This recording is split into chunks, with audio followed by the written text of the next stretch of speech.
hearing me after a while anyway. That's not true. Uh, Um, so listen, shall we start the match, the boxing match? Shall we let's do it. bring the Ring the bell. contestants into the ring? Just a quick hello to Jean-Marc Superville Sovak. My name is Zach Bowman. I work here at the Dorsky Museum, where Jean-Marc has work in our permanent collection.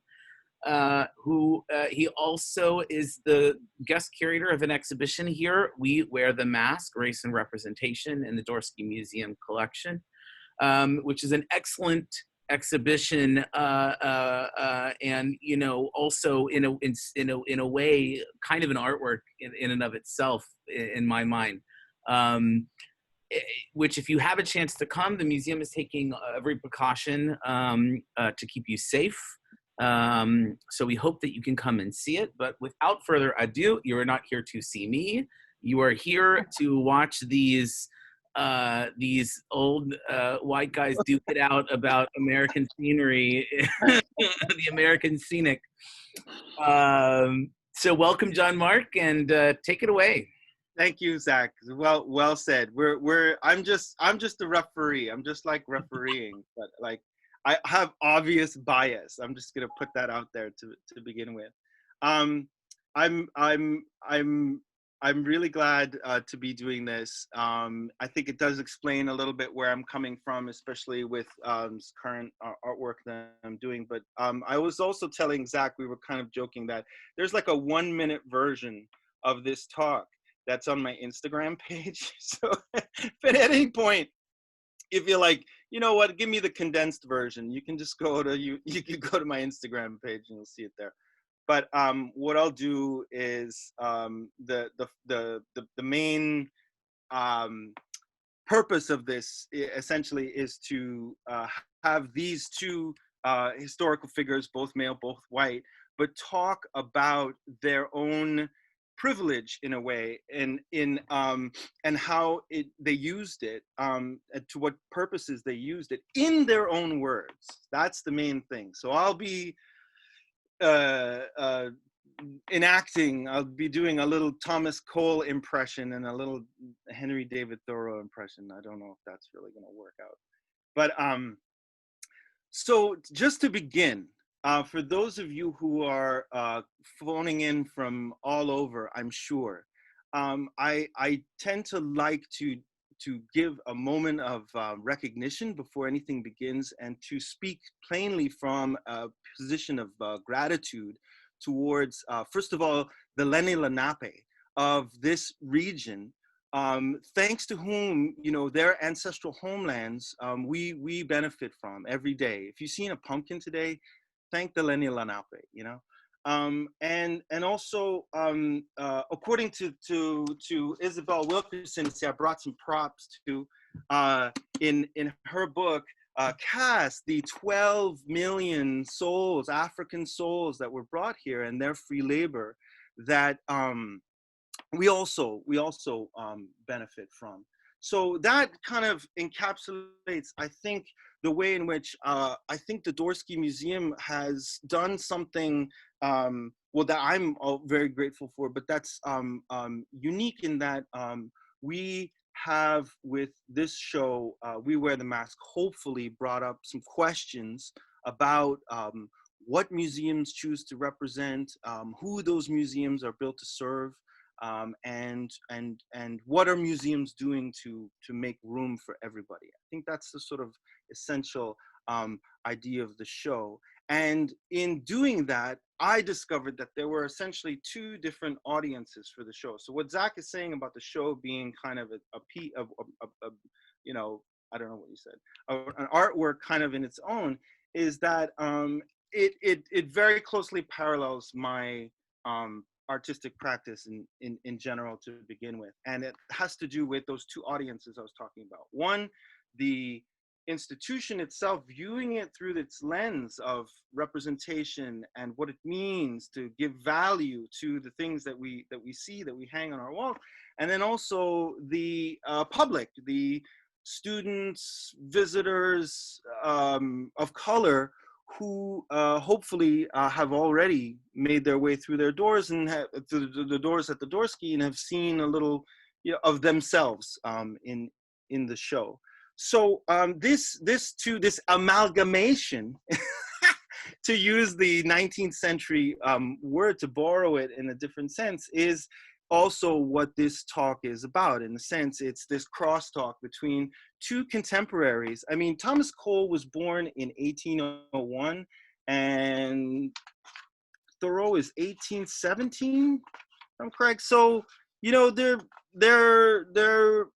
definitely contemporaries. Thomas Cole being definitely kind of an elder, and they actually visited a lot of the same sites. Mount Tom in Connecticut was sort of like this magnet for all these people.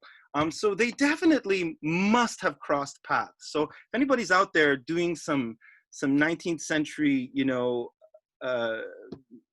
transcendentalist Hudson River School cross-disciplinary studies, please let me know, because this is some questions I would love to answer. But so, like, why Cole and Thoreau? So they're both figures that are inevitable for me to observe sort of more closely, because Cole, obviously, as the sort of progenitor of this movement that we now call the Hudson River School, the American art movement, the first of its kind, and the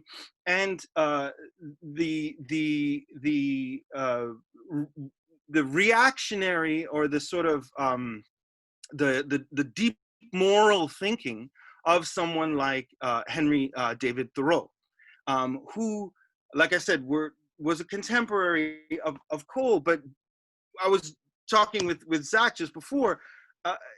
Whenever people use this term, like, oh, you know, he was a man of his time, you know, sort of as an apologetic form of dismissal or sort of acceptance of things that are just sort of less palatable to us now. I think of Thoreau as a perfect counterexample to that, because this is a man who was there. He was absolutely a man of his time, in the sense that he spoke from a voice of dissent. He spoke from a voice of almost revolutionary kind of voice, and a deep thinker.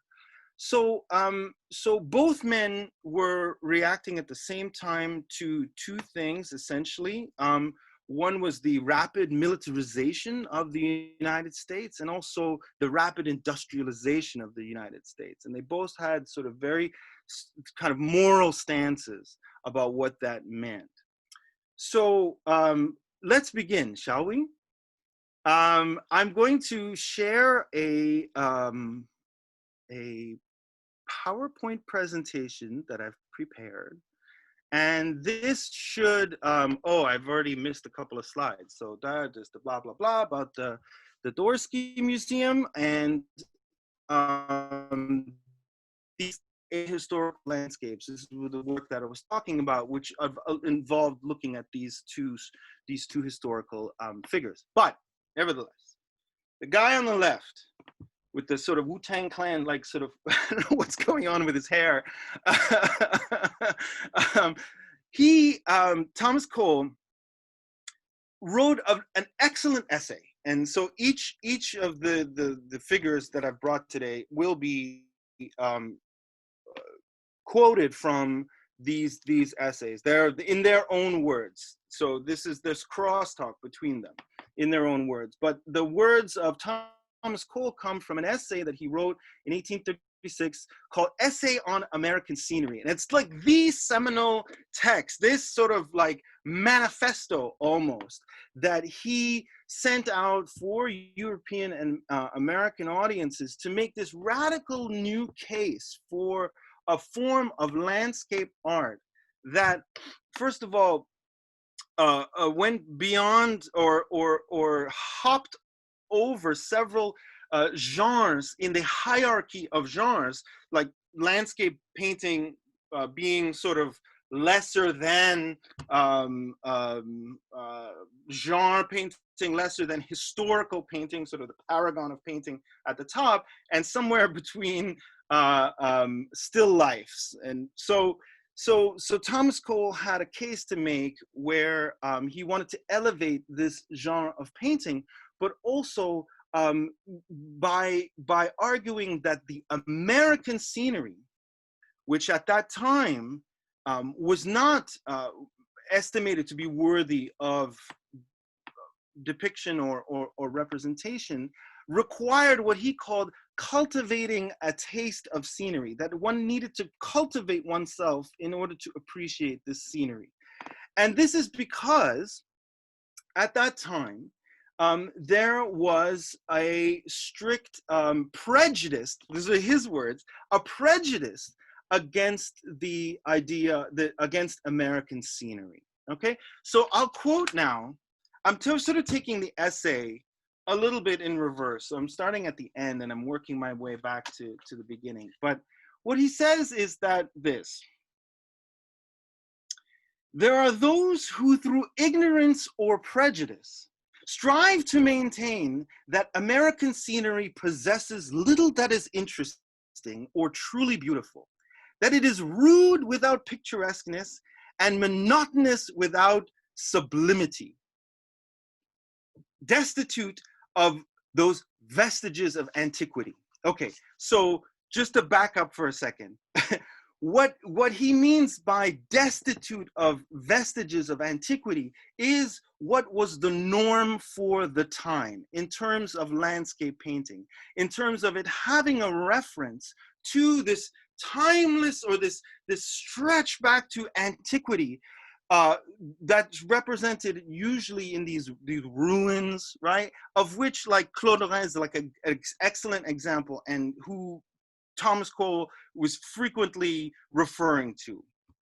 So that idea that, and this is another quote from Thomas Cole, that the glorious scenes of the old world, that ground which has been the great theater of human events, those mountains, woods, and streams that made sacred in our minds the heroic deeds and immortal song, over which time and genius have suspended an imperishable halo. So he's like, he's a poet. I mean, he's just filled with this knowledge of the way in which landscape painting was meant to be a form of reverence. And the difference that he wants to make, and this is where it's worth looking at the etymology of the word sublime. When Thomas Cole uses the word sublime, sublime was a term that was distinct from the beautiful. The beautiful, we understand what the beautiful is, but the sublime, it requires, it's the etymology is sublimis, going to the limit of astonishment, of terror, of horror. Like, this was the sense of what the sublime was meant to provoke.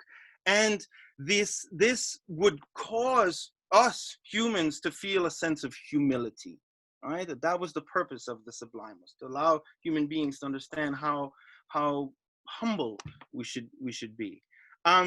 So far so good.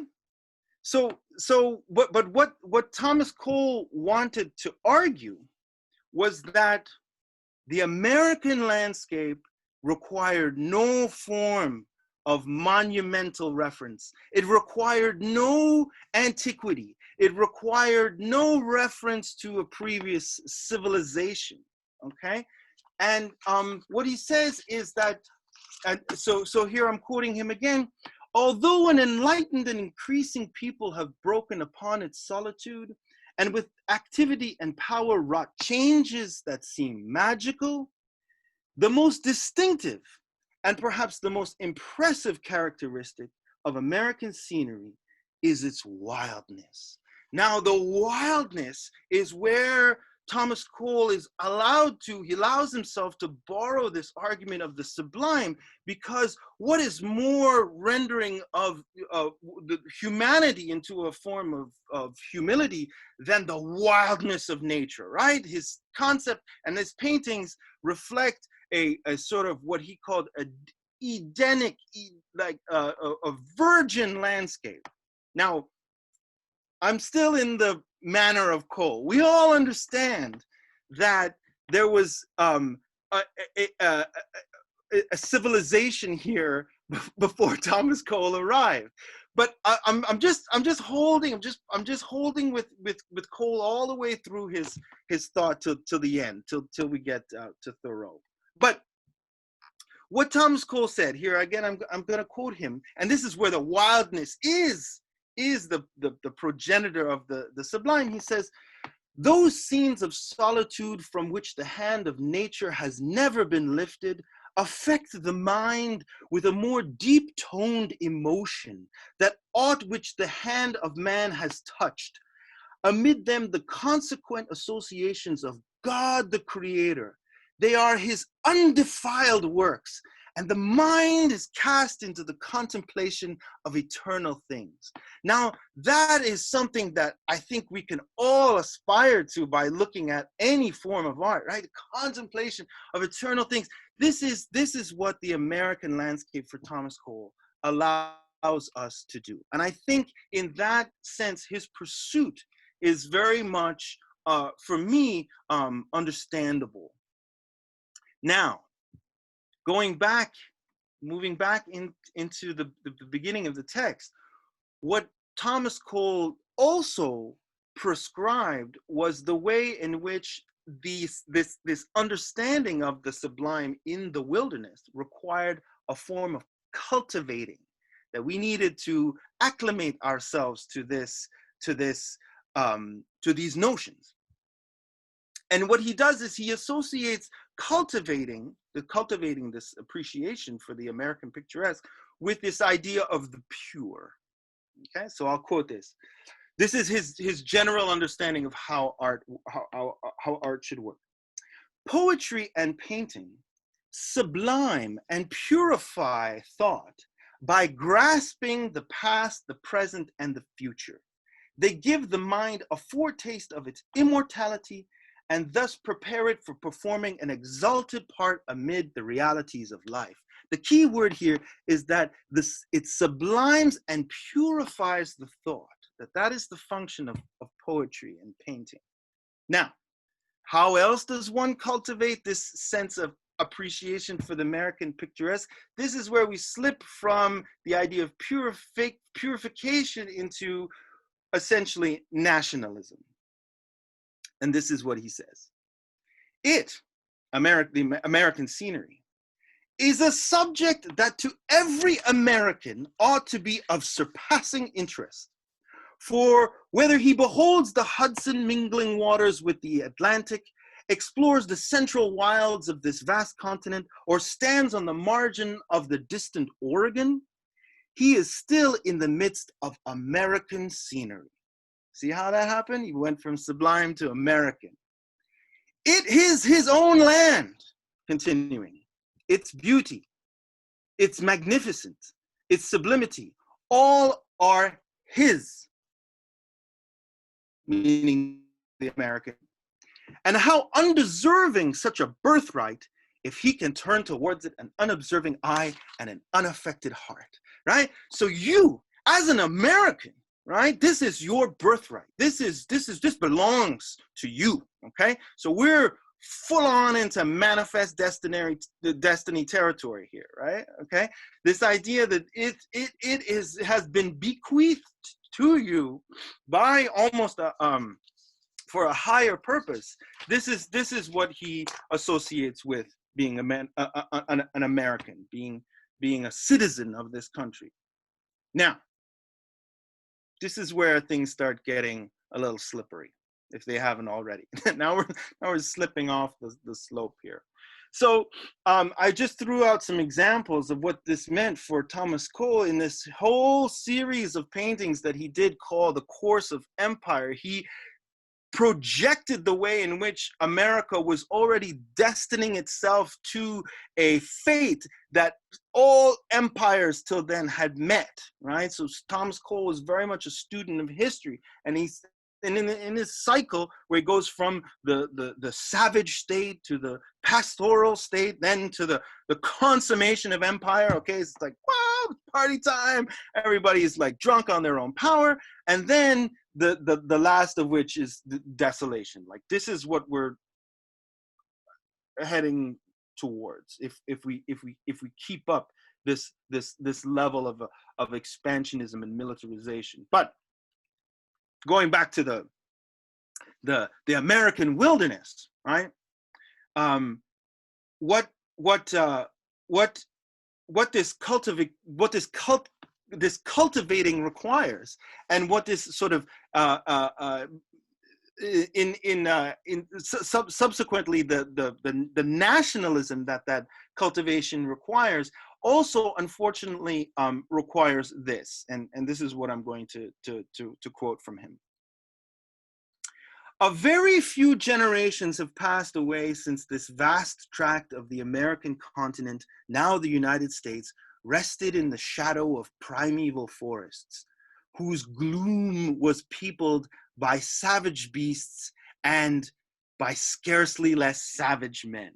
Now, whoa, okay, so who is he talking about? He's obviously talking about what Elizabeth Hutchinson, Dr. Elizabeth Hutchinson, who gave a great talk at the Thomas Cole site in Catskill. What she described as Thomas Cole's apparent total unawareness of Native Americans at all. She said that if he had run into a Native American in Catskill on Main Street, he wouldn't even have recognized them. He wouldn't know what a Native American looked like if he saw one. Those are her words, not mine. But it's becoming clear now is what this nationalism, what this cultivating and what this nationalism requires is also a form of erasure, right? So we need to start recognizing that what Thomas Cole is talking about, perhaps unintentionally, is the idea of disappearing people, not only literally in his paintings, right? Or no, sorry, like disappearing people figuratively in his paintings, but also physically in the world at the time. Okay, 1824. When was Andrew Jackson president?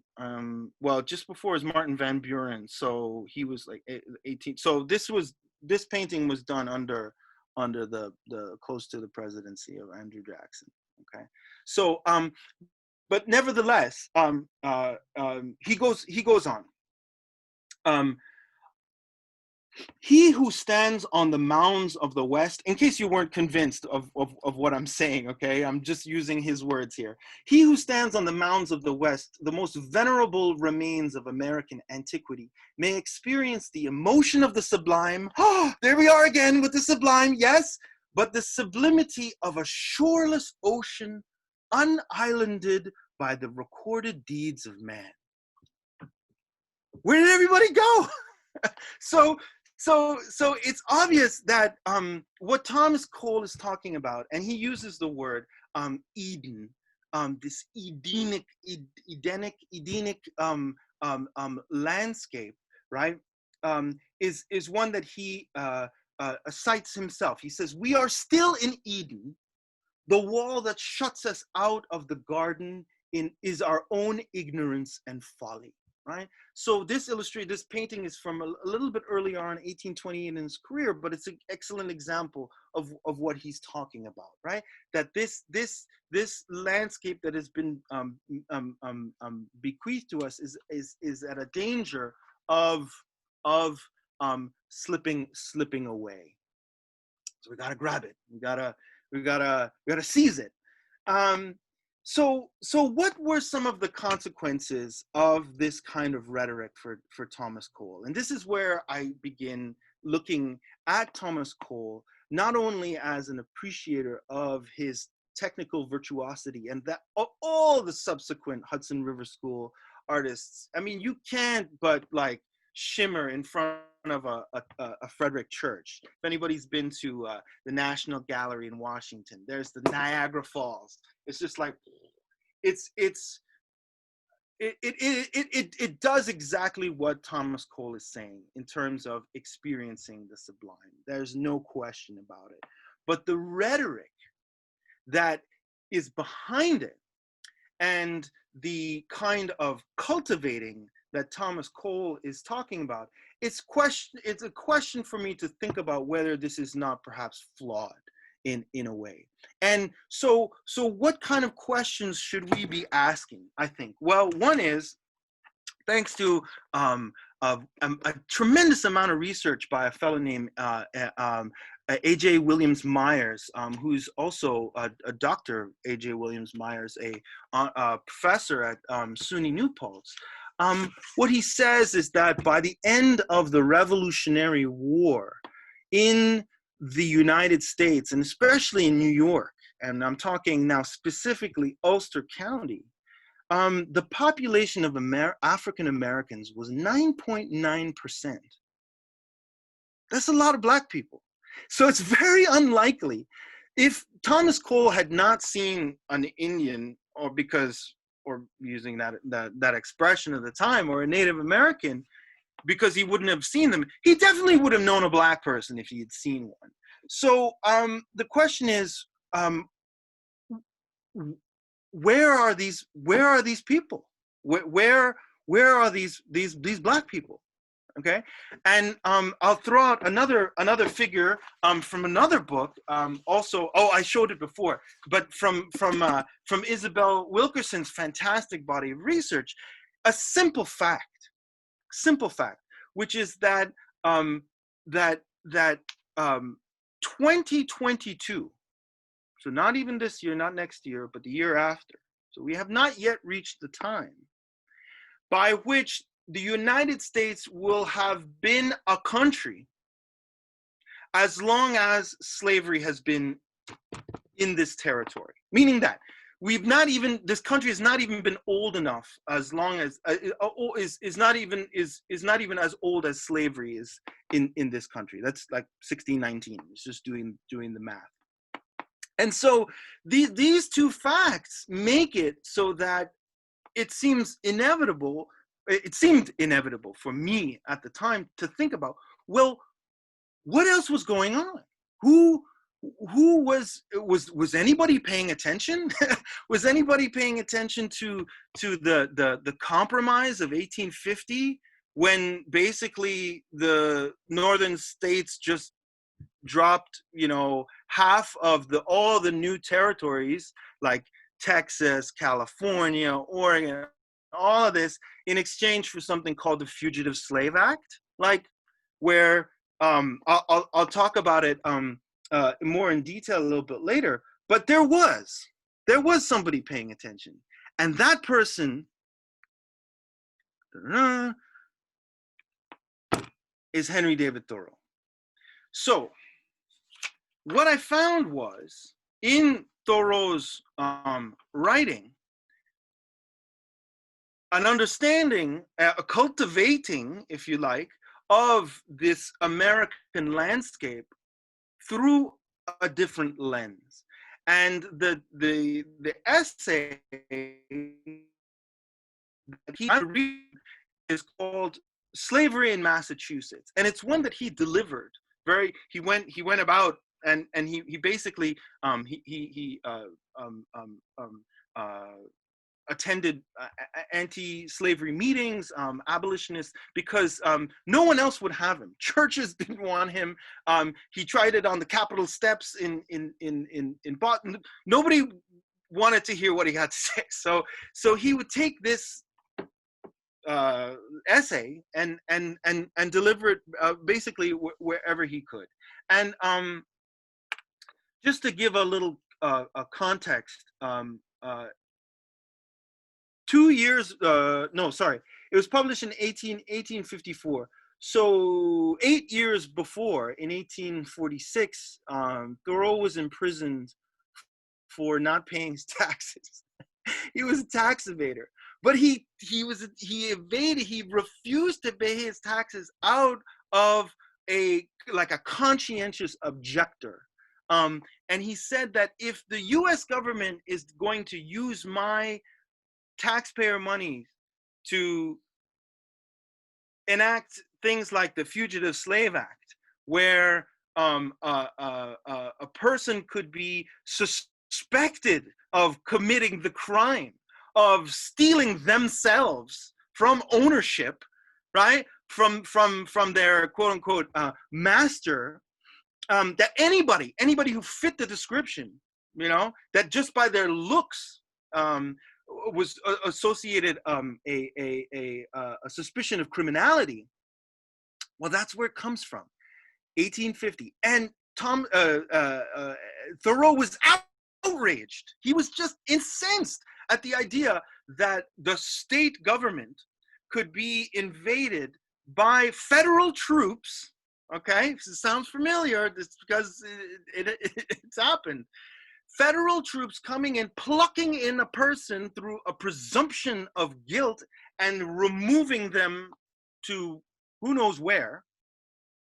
That's the context in which Thoreau was writing this text, this Slavery in Massachusetts. This is just an illustration of the day of the case of Anthony Burns and Thomas Sims, who were the first two men to be tried under the Fugitive Slave Act, and were returned respectively, I think, to South Carolina and Virginia, I think. So this is what Thomas Cole has to say. I provided a little illustration so that you could follow. Skipping over to Claude Monet via Impressionism, but hear me out. This is what Thoreau says. It chanced the other day that I scented a white water lily, and a season I had waited for had arrived. It is the emblem of purity. Again, the sense of purity, right? It goes on. It bursts so pure and fair to the eye, and so sweet to the sense, as if to show us what purity and sweetness reside in, and can be extracted from the slime and the muck of the earth. So Thoreau is out on a walk, and he's out, and he's at the pond, and he's looking at the water lilies, right? And there's a wonderful representation of water lilies, obviously from Monet, but who also kind of radically transformed this vision where there's no horizon, there's no foreground, there's no background, there's just this like planar sort of study, right? Which is great, because I feel like Thoreau is kind of doing a little bit the same thing, removing that hierarchy. He goes on. Slavery and servility have produced no such sweet-scented flower annually to charm the senses of men, for they have no real life. They are merely a decaying and death, offensive to all healthy nostrils. We do not complain that they live, but that they do not get buried. Let the living bury them, slavery and servility. Even they are good for manure.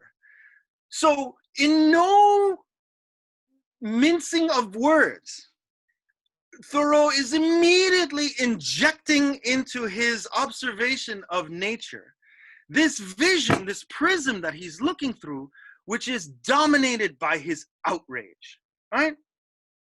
He goes on to talk about this idea of purity. And I'm just going to skip through some slides that don't directly relate to Thoreau, but have, in a sense, that are rooted in the things that Thoreau was probably looking at that time. Publications that were just as voluminous, let's say, as the prints. I kind of skipped past the Bartlett prints that I was talking about before, but you probably you get the idea by now.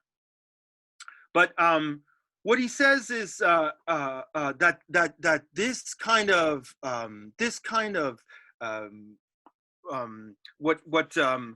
what um, Cole was talking about cultivating, that Thoreau describes a different kind of cultivation, and his moral understanding is different from Cole in the sense that his idea of purity engenders a different kind of nationalism, which is more rooted in rebellion. So what Thoreau says is this: I walk towards one of our ponds, but what signifies beauty of nature when men are so base? We walk to see our serenity reflected in them when we are not serene. Who can be serene in a country where both the rulers and the ruled are without principle? The remembrance of my country spoils my walk, and my thoughts are murder to the state. And involuntarily, I'm sorry, I'm laughing because it's so seditious. He's so rebellious. My thoughts are murder to the state, and involuntarily go plotting against her. Now, don't forget, this is a man who went to jail because he went to jail for one night, okay, because somebody bailed him out, supposedly unbeknownst to him. But he was obviously willing to go to jail over facts like this, published in the Anti-Slavery Almanac. If one just observes in the state of New York, you just sort of follow the line there. 1820, the population of free whites, the population of slaves was 10,088, 10,000 enslaved people. So if Thomas Cole didn't see a Native American, but he possibly saw an African American, chances are that African American was a slave, because prior to 1827, the actual emancipation, full emancipation, manumission of slavery in New York, until then, that would have been the scene in downtown New Paltz, no doubt about it. Okay, but what Thoreau finally has to say is that this idea of the sublime, right, is this kind of being pushed to the limit of the idea of the horror of something like slavery, is what is in a sense what he is cultivating. And he goes on to say this: I wish my countrymen to consider that whatever human law may be, neither an individual nor a nation can ever commit the least act of injustice against the obscurest individual without having to pay a penalty for it. A government, and this is the kicker, a government which deliberately enacts injustice and persists in it will at length become the laughingstock of the world. And if this theme seems familiar, if you feel like Thoreau did when he says, I have lived for the last month with a sense of having suffered a vast and indefinite loss, and it occurred to me that what I had lost was my country, then it begins to become familiar, the way in which this history kind of lurches from crisis to crisis. And so I'm not sure what to take away from this, other than in the work that I've been doing with the ahistorical landscapes, plucking imagery from the anti-slavery material and the slave narratives like Solomon Northup and Frederick Douglass and William Still, that injecting those narratives into the concept of the sublime that Thomas Cole enunciates, which requires a form of absence, right? Injecting it with a presence of characters like this fellow Stephen Myers, who who had was a conductor also on the Underground Railroad, who mortgaged his own stuff, his chairs and his stoves, in order to pay for the passage for people to make their way up to Canada in the 1850s, in the all the way up to the brink of the Civil War. Men like Garrett Smith of Astor family fortune, who purchased thousands of acres for freed blacks to live in the Adirondacks and work the land, who also supplied the guns for, you know who, John Brown, who's being talked a lot about now. I want to see the show. What's his name? Is it Ethan Hawke? Yeah, I want I want to see. Apparently, it's really good. But fellows like John Brown, who would like at Harper's Ferry, basically ushered in the Civil War. This was it. There was no longer time for words. That it was time for action. And I'm not at all advocating a second Civil War here. But what I'm saying is that if you like Thoreau, like Garrett Smith, like Frederick Douglass, like so many of these people of their day, right, feel that like change is possible, well, it happened, you know. We can definitely argue that slavery still exists in another name, but significant changes have happened, and I think all of us have an opportunity to further that idea and that cause. And that's why I'm grateful to the Dorsky Museum for having purchased some of the works that I was talking about in the collection, but also for this show, the We Wear the Mask show, which I think is in its own little small way, the way of addressing a way in which I think institutions can reflect upon themselves, just like Thoreau, in the sense of asking ourselves, what is the moral imperative here? And I'm not gonna go on too much more, but I think that what happened at the last Whitney biennial in 2017, on which like a lot of ink was spilled about this question of the way in which Black bodies have obviously had a deep impact on the furthering of the idea of what makes contemporary art contemporary. That was a big moment that had a lot to say, and I highly recommend also this book by Aruna D'Souza called White Walling, which is an account of that. So I'm just going to stop sharing now. It looks like I've been going on for like a good while. How do I stop sharing the screen here? Oh no, did I stop? Done, yep. Stop sharing already. Okay, great. I'm done. Does anyone have anything they want to say, or should we just go enjoy this absolutely gorgeous day? If you'd like to ask a question, you can unmute yourself.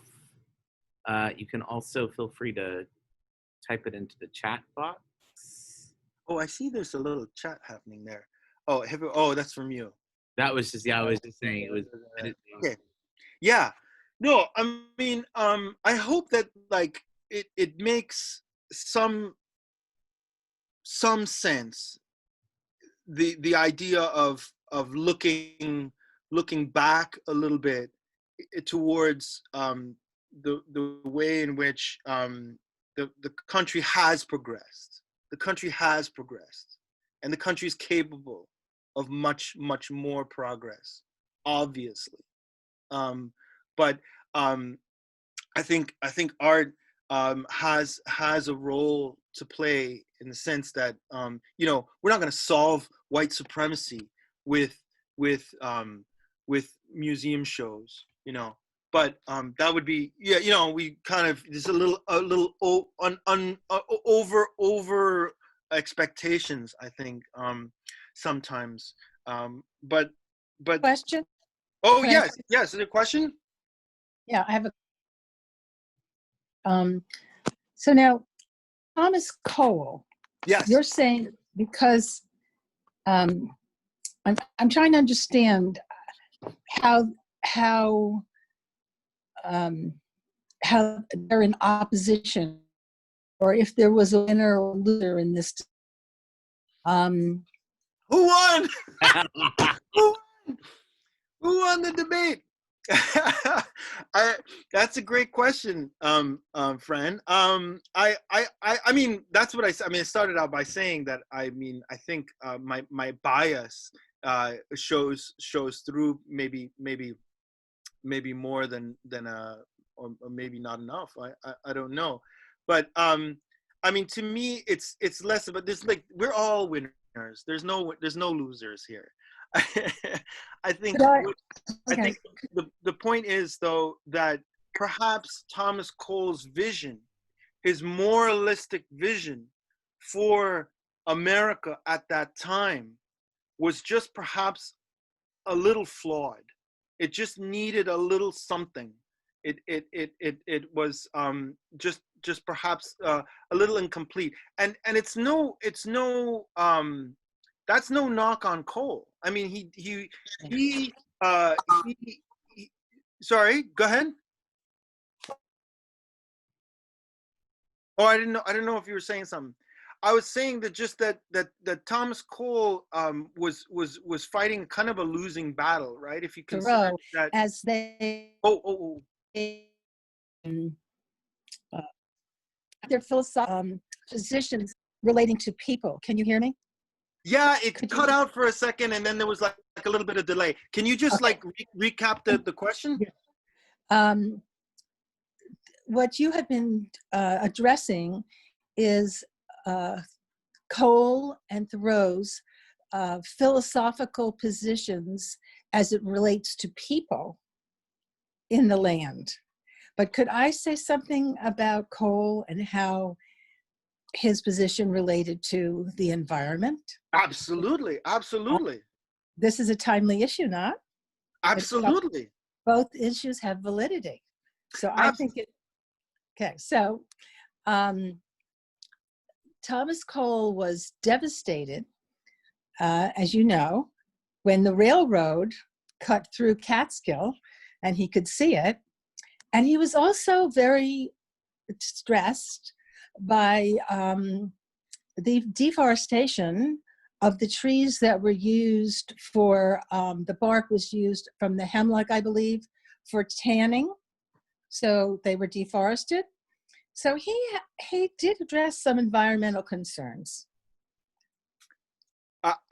Absolutely. There's no argument that the Hudson River School is indebted to for what we even call today an environmental movement. There would have been no, I think, environmental movement if there hadn't been the sense of what this entire region looked like and should look like. I think there was even a case in Hudson where Frederick Church's vistas from Olana were used in a court case against, I think it was Lafarge, a cement company that wanted to build a cement plant, like right plunk, in front on the Hudson River. And an argument that this is our heritage. This is what we've inherited, and this is a patrimony. You know, this is a legacy that we inherit. But I think it's safe to say that it didn't only begin with Cole, right? And it didn't only begin with the Hudson River artists, and that even though they were, okay. Yeah, no, go ahead. So Cole was a student. I mean, Cole was the teacher for Frederick Church. Mm-hmm. Yep. So I know he was with him for a short time, and he was very young. Mm-hmm. But certainly he learned more than technique from, Church learned more than technique from Cole, right? Oh, absolutely. I mean, Cole had one student and one student only, and it was Frederick Church, you know. And I think his values about the environment definitely were part of what was passed on. Absolutely. Anyway, so I thought it was very interesting, and I would like to thank you. Thank you. Thank you. Yeah, well, so yeah, I'm so happy I got it. I wish I could have seen it on the iPad. I thought the examples were poignant, and I thank you for doing this. I was a New Paltz High School art teacher. I retired in 1998. Oh, wow. Congratulations. And thank you for your service. But I have, I'm a graduate of New Paltz, of SUNY. Mm-hmm. Oh, good. Congratulations. And I just so respect and admire everything that the Dorsky is doing. Thank you, Fran. Thanks very much. Absolutely. Absolutely. Are there any other questions from folk? Hello, can you hear me? Hello, Liam. Yes. Yes. Hi. Thank you very much, Jean-Marc and the Dorsky Museum for this wonderful presentation. I'm an art history senior at Fordham University, and I'm actually writing about Thomas Cole, his Titan's Goblet painting for my senior seminar paper. Wow. And I'm actually touching on a few themes related to slavery and abolitionism during that time. And I actually have a quick question regarding Cole. Since it's obvious he's had some flawed views based on some of the passages from his essays on American scenery, is there any evidence at all as to, not just in the essay, but in his life, that may have suggested he could have supported abolitionism similar to that of Thoreau? Okay, I can answer that. I can, to the best of my knowledge. I mean, Thomas Cole's site has a fantastic resource of all sorts of videos that they present of their fellows. They have a fellowship every year of art students that go. You should have. I mean, I don't know. That's of interest, but you could spend a year there just going through Thomas Cole's letters, basically. And what we know from those letters is that he was a Whig. He was a supporter of William Harrison for president at the time, the first Whig candidate to win the presidency, who had the misfortune of dying, before he even really took office. But his views, without going into too much detail, were definitely dominated by, I think, what Fran was talking a little bit about, this sort of over materialization, the materialistic kind of, and the expansionism of the United States. He wasn't a fan. Slavery, I have not heard any mention. I've not seen anything in anything that Thomas Cole's site has produced. So that I cannot answer. But that was perfect, though. Thank you so much for that clarification. Just because it is complicated when studying him in that regard of, this idea of erasure of certain people, or for him, Native Americans. But I appreciate the clarification in that regard, though. You did a wonderful job explaining it. Thank you. I mean, and again, to answer Fran's question too a little bit, is I think that what's required of us a little bit is to sort of see also what Thomas Cole inherited. Right? It's very possible that the paths that he took up to the waterfalls were Native American trails. It's very, very possible, and so there's a lot of overlap. There's a lot of potential there for more understanding, and I think these are the questions that I'm interested in asking. I do think it's a key element, though, of this sort of matchup between these two men is when you consider this sort of argument that a lot of people make about like you said earlier, a person of their time, is that there were people talking about it, right? There were people that saw the ill of slavery, you know, the grotesqueness of slavery, and that there were materials that these people could have accessed or seen, right? That were silent otherwise. So, I mean, I think that it's yeah. I don't know. I mean, to me, it's like, you know, in some ways, yes, you could say, well, now like that silence is a form of speaking very loudly. But I mean, at the end of the day, is that not sort of applicable when you see and hear the words of somebody like Thoreau? You know, yeah. He's definitely consistent. Definitely, that's one thing. He wins points for consistency, and you know, for everyone else, I mean, I think it's. I always hate it when you listen to these hearings, you know, and on you know, Supreme Court nominees, and you hear things like, history will not judge this kindly. You know, it's so annoying. But this is in a sense what is true about that is that, you know, the silence. There's no reason why a person couldn't have been an environmentalist. You know, even though the term didn't exist at the time, like Cole, and also hate slavery.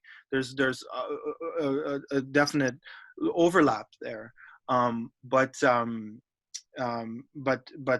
it does require, you know, like what Thoreau is saying is that it's not just one individual one individual's actions are potentially very powerful, and that one shouldn't dismiss the agency of one individual bucking against a system. And I think that's sort of a feeling that maybe is somewhat squashed now. It's like, you know, what can I do? You know, sort of in terms of conditions that we're in politically. But I think Thoreau's a good reminder that one person can do a lot.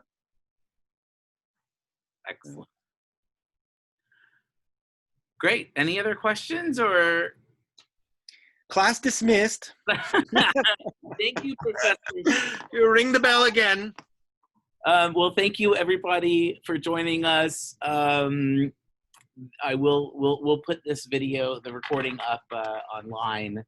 And, you know, please, if you're able, come see the exhibition Jean-Marc curated at the museum.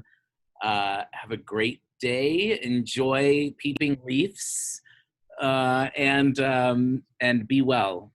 Peep away. Thanks, Jean-Marc. All right. Thank you, Zach. Thank you everyone for being here. Enjoy this. Thank you. Day. Thank you. Stay safe. Yes. Yes.